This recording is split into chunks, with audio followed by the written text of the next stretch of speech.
একটা সময় ছিল সকাল বা বিকেলের নাস্তায় চিড়া মুড়ি, মুড়কি, খই, গুড় এবং বাড়িতে তৈরি দই বেশ জনপ্রিয় ছিল সারা দেশেই।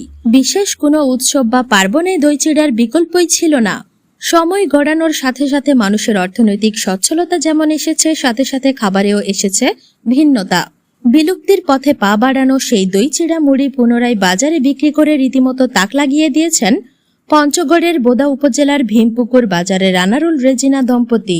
তাদের পরিবেশিত সুস্বাদু খাবারের স্বাদ নিতে জেলা শহর সহ পার্শ্ববর্তী এলাকার লোকজন প্রতিদিনই ভিড় জমাচ্ছেন তার টংঘরের আদলে তৈরি করা ছোট্ট দোকানটিতে। এখন তাদের তৈরি দই চিড়া খেতে চাইলে দিতে হয় অগ্রিম সিরিয়াল। দোকানে আসা গ্রাহকেরা বলছেন, দই চিড়া বাঙালির ইতিহাস ঐতিহ্যের সাথে যেমন সম্পর্কযুক্ত তেমনি নিরাপদ। তাই তারা অনেকটা দূর থেকে হলেও বন্ধুদের নিয়ে এখানে আসেন বাঙালির অতি পুরনো এই খাবারটি খেতে। আমার বাসা তেতুলিয়া ভজনপুর।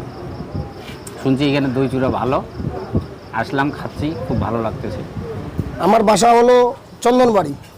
আমি বন্ধু বান্ধব নিয়ে এখানে দই চিড়া নেটে পাইছি, তো এই জন্য খাওয়ার জন্য এখানে বন্ধু বান্ধব নিয়ে প্রায় আসি। এখানে 50 টাকা দিয়ে না মোটামুটি খাওয়া দাওয়া আমার পেট ভরে যায়। খাওয়ার মানও ভালো, কোনো ভেজাল নাই। ভীমপুকুরি বাজারে এক চাচার দোকানে দই, মুড়ি, কলা, আপনার লালিগুড় সহ সুস্বাদু খাবার আমি খাইলাম। আমার ব্যয় সহ খাইতে খুব ভালো ভালো মানের খাবার। গরমকালীন সময় এখানে একটি দইয়ের দোকান দিয়েছে। দইটি সে নিজেই বাসায় বসায় দই, চিড়া, খই, কলা, গুড় বিভিন্ন রকম আইটেম করে সে 40-50 টাকা প্লেটে বিক্রি করে। বিভিন্ন দিনাজপুর, ঠাকুরগাঁ, তেতুলিয়া, আটরে বিভিন্ন এলাকার লোকজন আসে খায়। দই তৈরি করে দোকানে বিক্রি করে লাভ ভালোই হচ্ছে বলে জানালেন আনারুলের সহধর্মিনী। আমরা এমন দুধ গরুর খামার থেকে নিয়ে আমরা দুধ জ্বালাই, ঠান্ডা করে আমরা পাতিলে বসাই দিই।